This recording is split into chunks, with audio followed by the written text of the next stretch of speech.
Salut les aventuriers. Donc suite à notre dernière épopée sur l'ACT portugais, on a eu un bruit de roulement cassé sur la roue avant. On a vérifié ça sur la route. Je vais vous mettre un petit extrait sur comment vérifier l'intégrité d'un roulement. Et on a vu qu'il était cassé. On a décidé de continuer. Et ça s'est bien passé. Mais du coup, maintenant, il faut changer ce roulement. Donc on va en profiter pour faire un petit tuto. Pour checker le roulement, il faut soulever la roue. La moto est chargée, donc c'est plus facile à soulever. Je bloque le tube de fourche et je regarde avec ma main s'il y a un jeu comme ça en latéral. Et moi j'ai l'impression que là il y a du jeu. Probablement qu'il y a un roulement devant qui est HS. C'est même sûr. Si vous voyez le jeu, mais moi je le sens. On l'entend là. Ce bruit, c'est le jeu. Donc c'est sûr qu'il y a un roulement HS.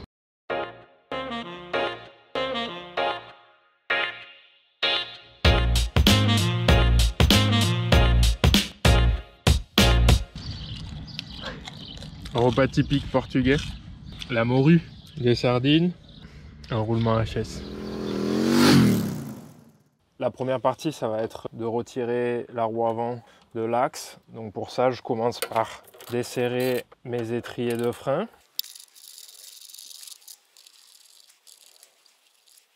Donc pour les étriers, sur la Super Ténéré, c'est un boulon de 12. Il y en a deux, et là je vais prendre mon étrier. Et pour pas avoir de tension sur ma durite de frein ici, je vais accrocher mon étrier à l'aide d'un serre-flex là. Moi je l'accroche sur ma barre de protection, c'est pratique. Tant qu'on est de ce côté, on peut desserrer ici les deux boulons à laine qui maintiennent l'axe sur le tube de fourche. Donc c'est une clé à laine, mais j'utilise juste un petit bras de levier pour que ce soit plus facile à desserrer. Hop. Donc là, vous n'avez pas besoin de sortir complètement les boulons, il faut simplement les desserrer comme il faut. Et ensuite, on aura juste à desserrer l'axe. Je vais faire pareil de l'autre côté. Comme pour l'autre côté, on a deux boulons de 12 qui maintiennent l'étrier de frein en place. Notez ici qu'on a le boulon qui retient aussi le câble de la sonde ABS. Donc pensez quand vous remonterez à introduire ça ici. Et on va en profiter pour desserrer notre sonde ABS avec une clé à laine. Donc si elle ne sort pas bien, vous pouvez utiliser un petit tournevis plat pour faire levier. Là j'ai plein de terre dans le logement de ma sonde, donc on nettoiera bien tout ça et puis on mettra un petit peu de graisse pour éviter qu'il y ait trop de terre qui s'accumule là. Donc ma sonde est libérée ici, on fait attention de ne pas la frapper dans tous les sens. Pour enlever l'étrier, on a simplement à le faire glisser. En fait celui-là je vais même pas l'accrocher, je vais le laisser là parce qu'il est retenu, la durite elle est tenue ici donc elle va pas se plier trop et là il n'y a pas de tension. Je le laisse ici, j'aime bien remettre les boulons à leur place comme ça on les perd pas et il n'y a pas de confusion après au remontage. Même celui de la sonde ABS ici, je le remets dans son petit logement là et puis là on est prêt à retirer l'axe de la roue. Donc pour retirer l'axe de ma roue, j'ai un petit outil ici, c'est une clé à laine de 19. Donc ça, dans l'axe, ça va sur le carré de ma clé à cliquer. Et puis je vais prendre un petit bras de levier pour pas me fatiguer plus que ça. Hop, c'est vachement plus facile quand on a un bras de levier.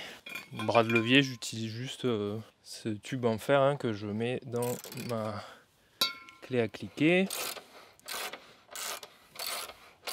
Donc là, l'axe est desserré.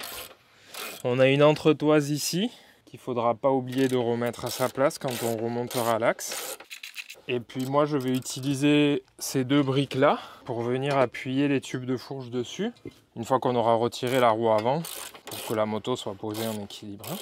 Donc là on devrait être bon. On peut retirer à la main. Donc la moto elle va vouloir tomber. Donc vous pouvez la retenir en haut là. Hop, donc ça c'est mon axe. Je veux récupérer ma roue.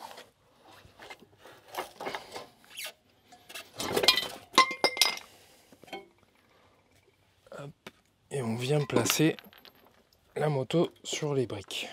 Donc ce que vous avez entendu tomber, c'est le couvercle ici du système ABS. Donc la sonde, elle capte ici la vitesse de la roue.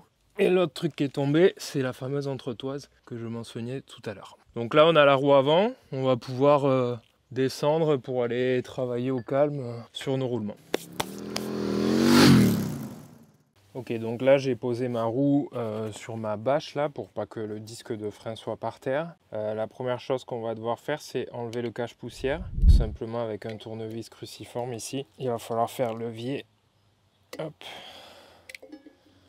Ok. Et je crois que ouais, c'est ce roulement ici qui est naze. Donc là normalement dans le roulement il ne doit pas y avoir de jeu entre cette bague interne ici. Et si je pousse en fait ici on voit qu'il y a du jeu.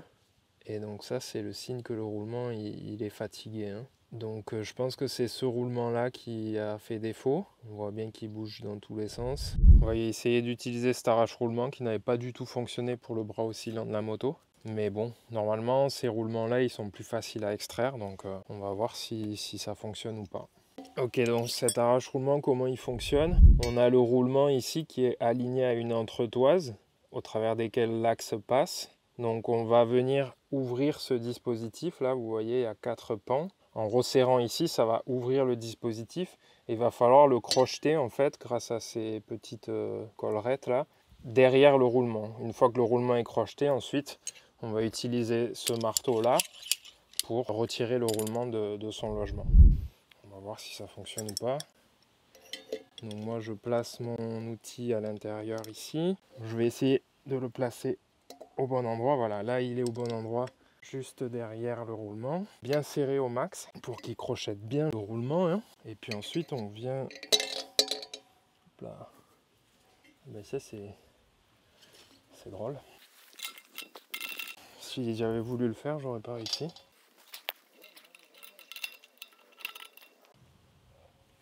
Ok, donc on vient visser cet élément ici. Et on vient visser notre tige dessus.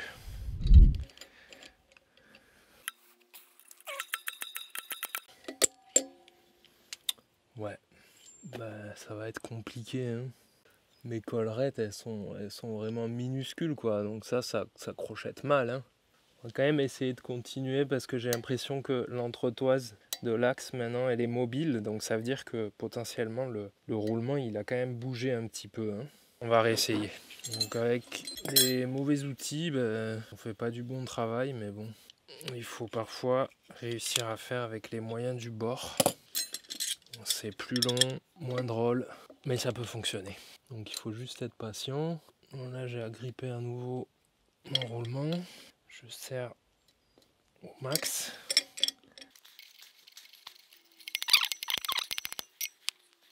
Donc là cet outil vraiment c'est de la crotte intersidérale. Mais par contre j'ai réussi à bouger un tout petit peu le roulement. Ce qui fait que l'entretoise qui est à l'intérieur de l'axe ici, maintenant je peux la décaler en fait.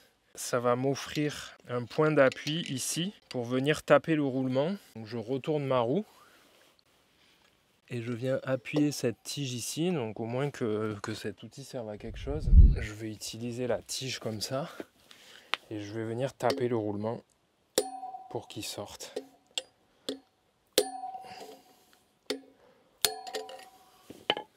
Voyons si ça a fait quelque chose. Ouais, le roulement il bouge là. Il va falloir y aller petit à petit. Et je vais aussi changer l'orientation de l'entretoise pour venir taper un petit peu ici, puis un petit peu là, puis un petit peu là, puis un petit peu là. Ouais. Là, vous voyez mon roulement, il est en train de sortir. L'entretoise est complètement mobile. Un peu à droite, un peu à gauche.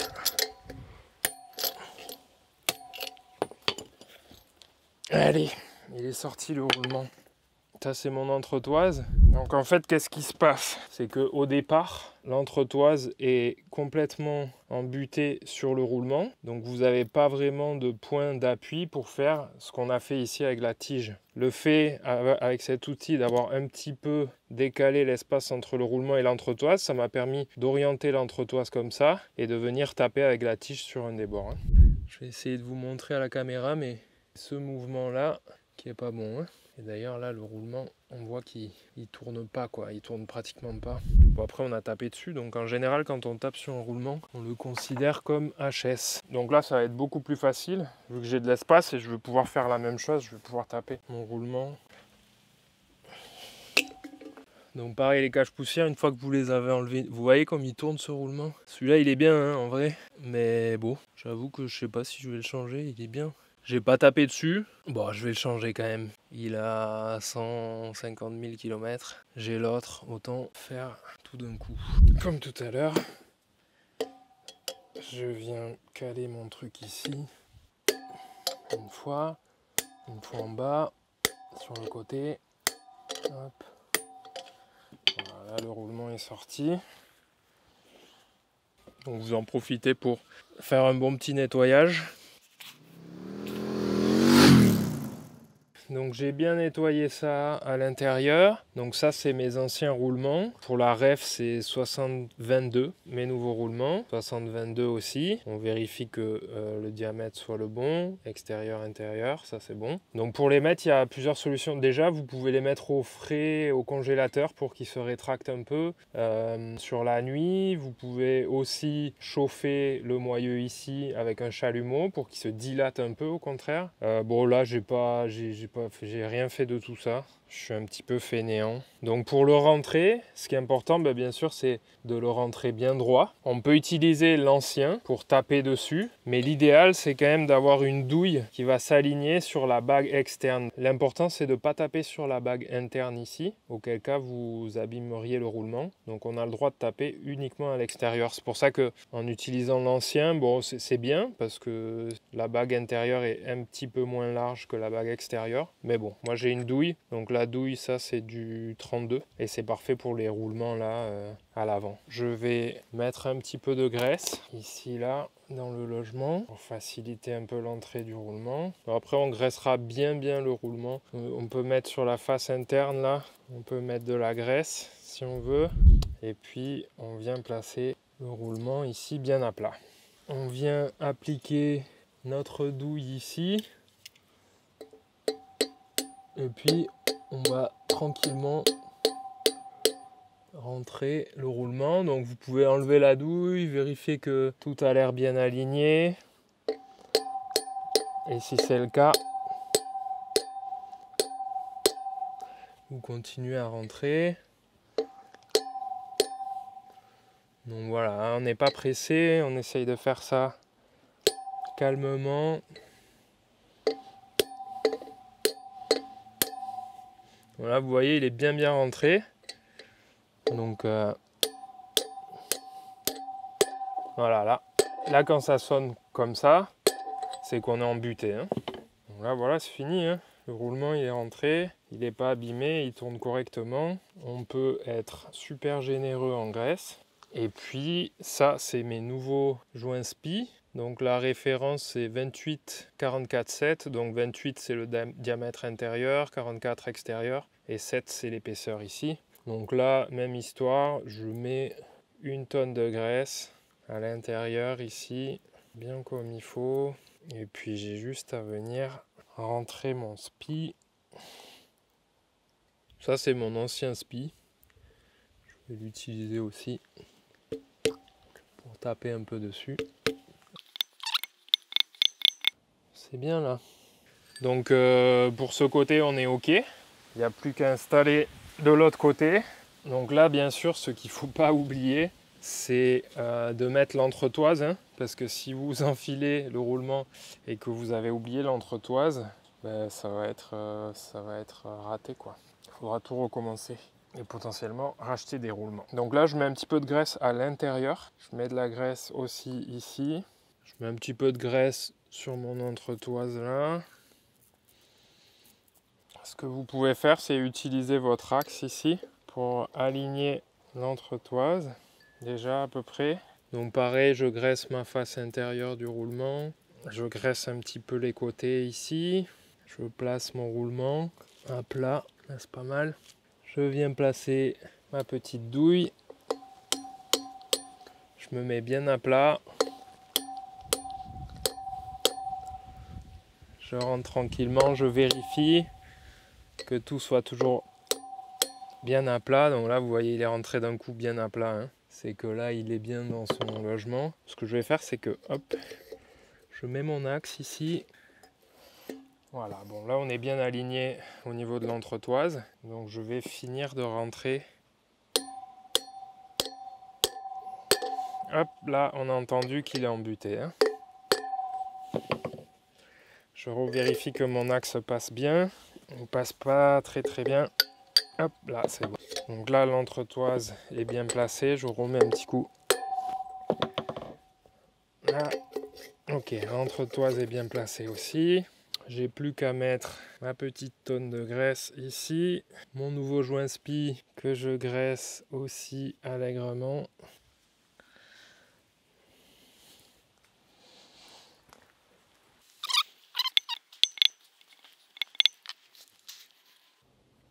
Ok, voilà. Notre travail est effectué.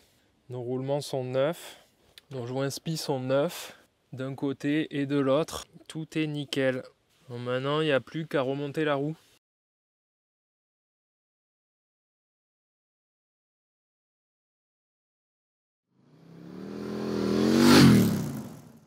Ok, donc pour remonter ma roue, je remets ici ma sonde ABS. Donc vous voyez, c'est ça là qui va venir s'appliquer contre le joint spi ici.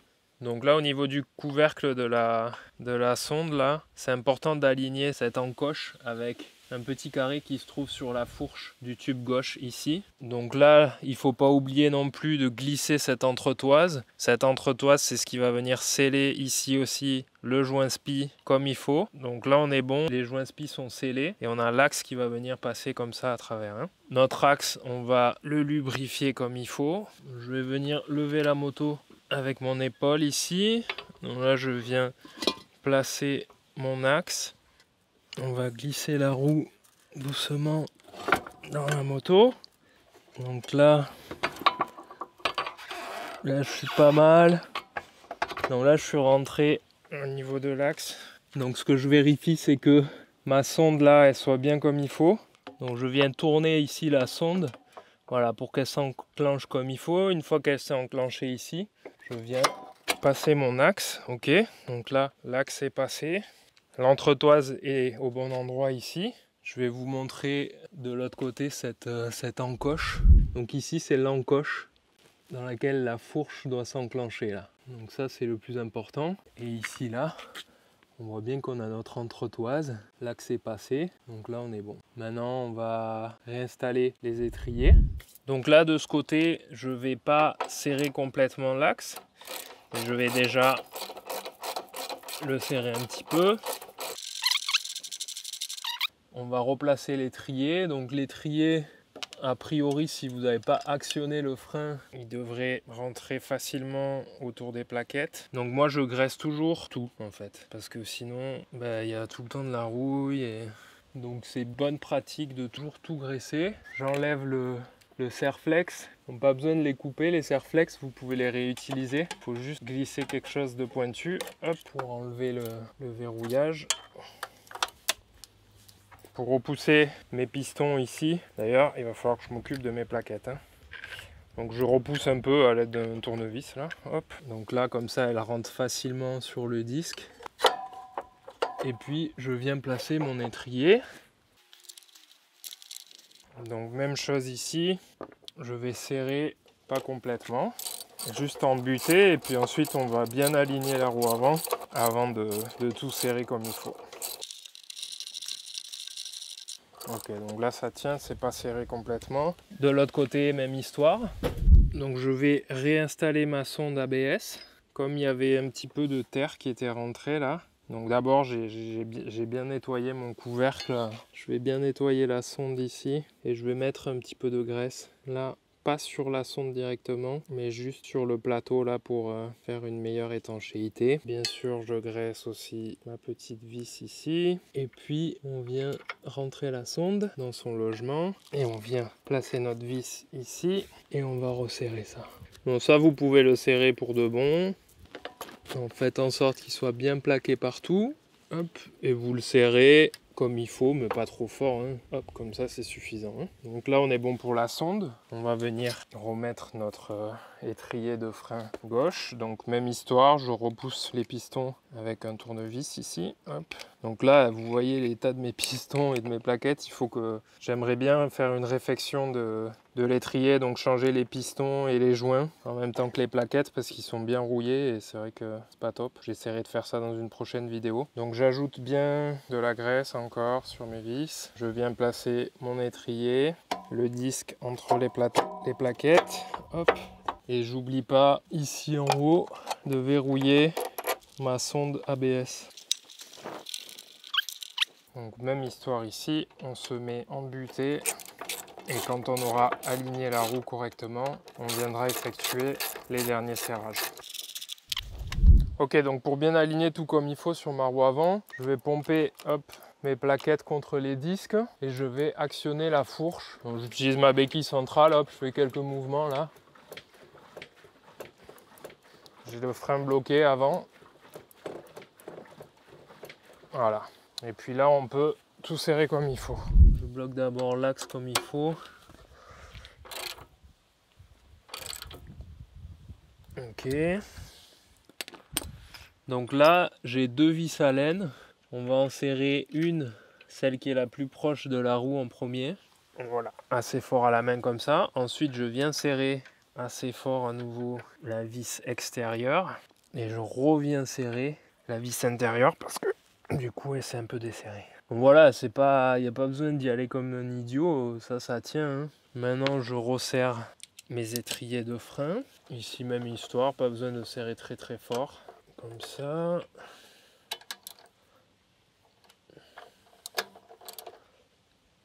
Ça c'est très bien. Et pareil de l'autre côté. Comme ça. Comme ça. Dernier petit coup là. Ok. Mes roulements neufs, tout est resserré. Il y a la sonde, il y a les étriers. Ici, les deux boulons sont resserrés aussi. La moto est prête à repartir. Les roulements sont neufs, les joints spi sont neufs.